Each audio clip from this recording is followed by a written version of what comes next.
Tiga. Assalamualaikum warahmatullahi wabarakatuh.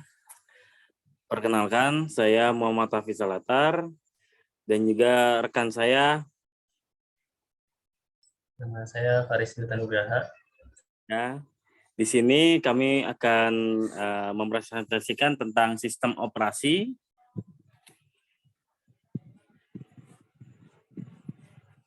Ya, pengertiannya. Di sini ada pengertian tentang definisi umum dari sistem operasi adalah sebuah perangkat lunak atau sistem yang mampu mengelola sumber daya atau resource dari software dan hardware agar dapat berjalan dengan baik serta memudahkan proses interaksi dengan pengguna atau user atau brainware.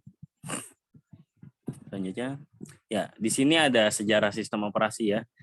Ada yang pertama itu generasi pertama itu dimulai tahun 1945 hingga 1955. Pada generasi pertama ini merupakan awal terciptanya sebuah perangkat komputasi elektronik yang mampu menggantikan prasistem komputasi mekanik. Hal tersebut disebabkan karena kecepatan manusia dalam menghitung dan mengingat informasi itu sangat terbatas sehingga sering melakukan kesalahan. Di situ makanya komputasi elektronik itu diciptakan agar batas tersebut bisa dilewati. Nah, oleh karena itu di dalam generasi ini terbentuklah sebuah sistem komputer yang dapat diberikan perintah atau sebuah instruksi untuk dapat mengerjakan secara langsung setiap tugas yang diberikan secara cepat dan tepat.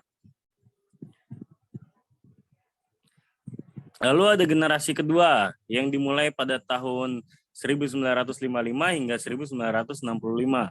Pada generasi kedua ini memperkenalkan sebuah gagasan baru yang diberi nama Batch Processing System, yaitu pekerjaan yang dilakukan secara real time dalam satu rangkaian yang saling berurutan.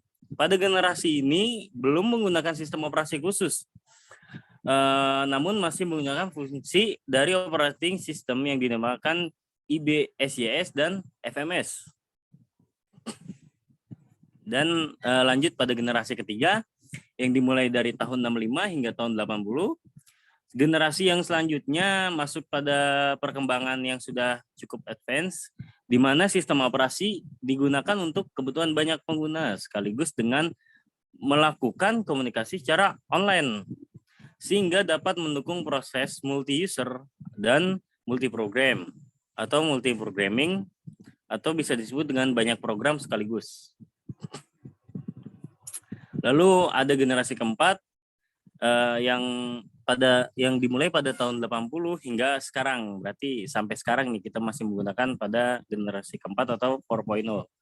Pada generasi keempat ini fitur dan fungsionalitas yang disuguhkan oleh sistem operasi itu jauh lebih kompleks dari era-era yang sebelumnya, yang mana GUI atau Graphical User Interface menjadi keunggulan utama untuk memberikan pengalaman yang lebih baik dengan proses interaksi yang berjalan lebih mudah.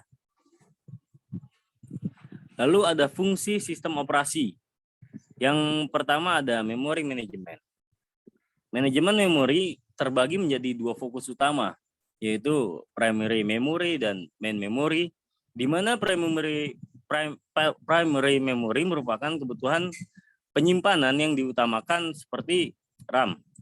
Main memory merupakan penyimpanan yang dapat diakses langsung melalui CPU. Lalu yang kedua ada device management. Sistem operasi juga mempunyai fungsi untuk mengatur komunikasi antar perangkat melalui setiap driver. Untuk program yang berperan dalam menangani hal tersebut adalah IO controller. Terus yang ketiga ada file management. Fungsi yang ketiga ini OS juga dapat digunakan untuk melakukan konfigurasi pada sebuah dokumen atau pada dokumen mulai dari tahap awal hingga akhir yang mengatur kebutuhan detail setiap informasi. Kemudian mengelola lokasi, fungsionalitas sistem dan fitur yang lainnya. Fase pengaturan tersebut disebut dengan file system yang biasanya dimasukkan ke dalam direktori pencarian untuk memudahkan penggunaannya. Lalu yang keempat ada prosesor manajemen. Fungsi dari sistem operasi yang terakhir adalah mendukung proses multiprogramming untuk menentukan fase mana yang menggunakan prosesor dalam jangka waktu tertentu. Terima kasih kepada rekan saya telah menjelaskan tentang dari tadi sejarah dari sistem operasi, terus fungsi sistem operasi dan pengertian dari sistem operasi. Selanjutnya di sini ada komponen sistem operasi yang dimana pertamanya ada file, itu merupakan file yang terbentuk atau dijalankan melalui sebuah sistem operasi. Terus ada kernel yang nomor 2, itu adalah perangkat lunak atau software yang membentuk sistem dan memiliki tugas untuk melayani berbagai macam program aplikasi secara aman dan mudah. Dilanjut, yang ketiga ada user interface. Sistem operasi mempunyai karakteristik antarmuka yang menjadikan interaksi antara pengguna dan dengan komputer. Lanjut, ada jenis-jenis sistem operasi. Yang pertama ada batch OS. Yang pertama ada batch OS, merupakan jenis sistem operasi yang dapat menyatukan beberapa pekerjaan sehingga menjadi lebih cepat terselesaikan dan tidak terlalu berat untuk implementasinya. Yang kedua ada distributed OS, atau jenis yang kedua ini menggunakan beberapa prosesor di berbagai mesin untuk memudahkan komputasi yang nanti diberikan kepada user secara cepat dengan akurasi yang tepat. Lanjut, yang ketiga ada mobile OS, di mana merupakan operating system yang didesain khusus untuk kebutuhan perangkat mobile. Di antaranya contohnya ada Android dan iOS. Itu kedua dari platform tersebut merupakan OS yang dibuat khusus untuk kebutuhan aplikasi dalam perangkat mobile. Yang keempat ada multitasking atau time sharing OS. Dengan menggunakan sistem multitasking, setiap pengguna dapat mengerjakan beberapa tugas secara bersamaan dalam perangkat CPU yang sama. Lanjut, ada di network OS. Dalam menggunakan jaringan network, OS juga berperan sebagai pengatur data, keamanan user, dan fungsi dari networking itu sendiri. Nah, terus yang nomor 6 ada real-time OS, di mana fungsi yang terakhir adalah interval atau jarak waktu pemrosesan dan respons input yang kecil. Oke, jadi cara kerja sistem operasi adalah tahap yang pertama. Sistem operasi akan dimuat dalam perangkat komputer dengan menggunakan boot program, di mana proses booting dilakukan saat menyalakan PC atau device lain, yaitu mobile atau tab. Setelah itu, OS bertugas untuk mengatur dan mengelola setiap program aplikasi pada perangkat yang Anda gunakan. Lalu aplikasi tersebut akan membuat permintaan kepada API atau Application Programming Interface agar user tidak perlu mengetahui bagian dapur dalam software yang sedang digunakan, atau kata lainnya adalah backend. Tugas dari sebuah OS akan mengeksekusi berbagai instruksi yang dilakukan melalui user. Sehingga tujuan utama dari sebuah operating system tentu saja untuk mempermudah proses user dalam menggunakan aplikasi dengan efektif dan efisien. Jadi kesimpulannya, sistem operasi merupakan sebuah sistem yang mampu menghubungkan berbagai perangkat lunak dengan kebutuhan perangkat keras untuk memudahkan pengguna dalam berinteraksi pada komputer.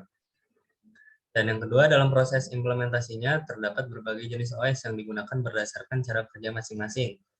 Terus yang ketiga ada Anda dapat memilih dan menentukan OS yang sesuai dengan kebutuhan aktivitas serta bisnis Anda. Jadi bisa dipilih untuk networking kah, untuk server kah, atau untuk rumah, atau juga untuk bisnis.